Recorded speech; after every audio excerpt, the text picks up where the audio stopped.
আবু সাঈদের হত্যাকাণ্ড, সেই হত্যাকাণ্ডের ব্যাপারে দীর্ঘ তদন্ত শেষে আমাদের আন্তর্জাতিক অপরাধ ট্রাইব্যুনালের তদন্ত সংস্থা তাদের রিপোর্ট দাখিল করেছিল।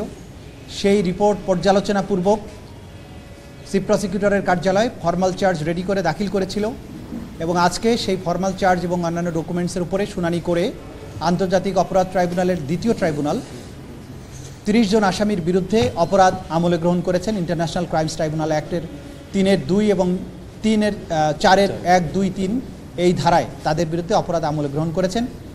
আগামী 10ই জুলাই পরবর্তী শুনানির জন্য দিন ধার্য করেছেন।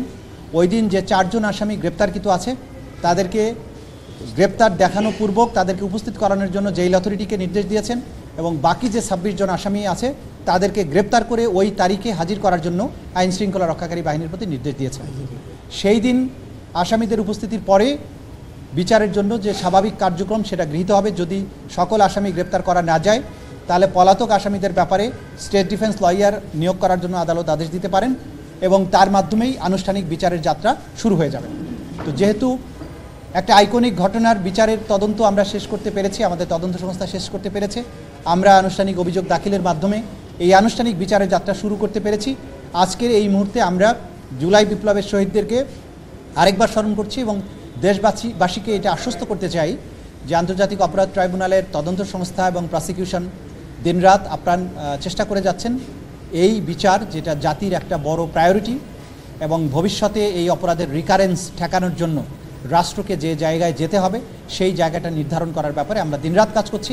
ইনশাআল্লাহ ক্রমান্বয়ে সবগুলো মামলার তদন্ত রিপোর্ট পাওয়া যাবে এবং বিচার প্রক্রিয়া তার নির্দিষ্ট গতিতে এগিয়ে যাবে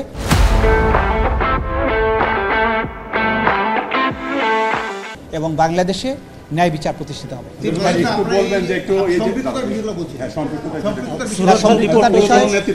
সম্পৃক্ততার বিষয়গুলো ডিটেইল আমরা মিডিয়ার সামনে বলতে চাই না। আদালতে যেটা উপস্থাপন করা হয়েছে আপনারা জেনেছেন, সেভাবে আপনারা রিপোর্ট করবেন। আমরা মিডিয়ার সামনে কার কতটুকু দায় সেটা উল্লেখ করতে চাই না, কারণ এগুলো সব ট্রায়ালে প্রমাণ করতে হবে। সুতরাং এই যে ট্রায়ালের নিজস্ব বিষয়গুলো আমরা মিডিয়ার সামনে উল্লেখ করাটা সমীচীন মনে করি। যারা রিপোর্ট চেঞ্জ করার কথা বলছিলেন, দেখুন আমরা আমাদের এই আপনারা সবাই জানেন যে মানবতা বিরোধী অপরাধ সংগঠিত হয়েছে, মূল দায়টা হচ্ছে আইন শৃঙ্খলা রক্ষাকারী বাহিনীর এবং সেখানে পুলিশের যারা ঊর্ধ্বতন কর্মকর্তারা ছিলেন। আমরা কিন্তু খুব স্পষ্টভাবে দেখিয়েছি শেখ হাসিনার নির্দেশ লিথাল ওয়েপন ব্যবহার করা, শেখ হাসিনার নির্দেশটা গিয়েছে প্রথমে স্বরাষ্ট্রমন্ত্রীর কাছে, স্বরাষ্ট্রমন্ত্রীর কাছ থেকে পুলিশের আইজিপির মাধ্যমে পুলিশের সমস্ত কমান্ডের অধস্তন যত কমান্ড আছে তাদের কাছে গিয়েছে। সেখানে বলা হয়েছে প্রাণঘাতী অস্ত্র বা লিথাল ওয়েপন ব্যবহার করে ছাত্রদেরকে হত্যা করার জন্য। সেই নির্দেশের ধারাবাহিকতায় রংপুরে অপরাধটা সংগঠিত হয়েছে। সুতরাং সুপিরিয়র দায় হচ্ছে শেখ হাসিনার, আসাদুজ্জামান খান কামালের, আইজিপির এবং তারপরে পুলিশের রংপুরের যারা ঊর্ধ্বতন কর্তা ছিলেন তাদের ব্যাপারে ঊর্ধ্বতন দায় এখানে এই মামলাতে পাওয়া গিয়েছে এবং তাদের ব্যাপারে চার্জশিট দাখিল করা হয়েছে এবং পাশাপাশি অক্সিলিয়ারি ফোর্স হিসেবে আওয়ামী লীগ, যুবলীগ এবং বিশ্ববিদ্যালয়ের ভিসি সহ বিশ্ববিদ্যালয়ের প্রশাসন এই ছাত্রদের আন্দোলন দমনের ব্যাপারে পুলিশকে কিন্তু সরাসরি নির্দেশনাও দিয়েছে।